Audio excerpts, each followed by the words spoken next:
একটা সময় ছিল যখন দুপুরবেলা মানেই ঘরে টিভি চলত আর পর্দার ওপাশে দাপিয়ে বেড়াতো টম আর জেরি। স্কুল থেকে ফিরে জামা ছুঁড়ে ফেলে সোজা বসে যেতাম টিভির সামনে, কারণ ওদের কোনো এপিসোড মিস করা মানে ছিল একটা পুরা দিনের আনন্দ মাটি। টম ছুটে যাচ্ছে, জেরি সেই পুরনো দুষ্টামি করে পালিয়ে যাচ্ছে, কিন্তু কে যেন থামতে চায় না, টম না আমরা। তাদের মধ্যে কোনো কথা নেই, কিন্তু অনুভূতি সেটা শব্দের থেকেও স্পষ্ট ছিল। একটা ছোট্ট পুচকি ইঁদুর আর এক বিশাল বোকা বিড়াল, কিন্তু ওদের দুষ্টামি যেন আমাদের ছোটবেলার কান্না হাসির মিক্সটেপ। খেয়াল করে দেখো, তারা যতই লড়াই করুক, টম অনেক সময়ই জেরিকে রক্ষা করে। আর আমরা হয়তো তখন বুঝতাম না, কিন্তু আজ বুঝি ওটা ছিল বন্ধুত্ব, খাঁটি এক রকমের।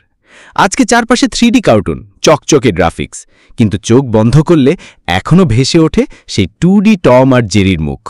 এখনও রাতে ইউটিউব স্ক্রল করতে করতে হঠাৎ যদি একটা ক্লিপ চোখে পড়ে, মনটা কেমন যেন থমকে যায়। নিজের অজান্তেই মুখে হাসি আসে, আর মনটা বলে, এই দেখ আবার শুরু করলো।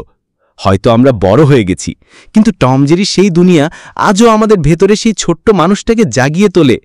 কারণ পুরনো সবকিছুই সোনালি না, কিছু কিছু জিনিস সময় পেরিয়ে গেলেও থেকে যায় একদম হৃদয়ের গহীনে।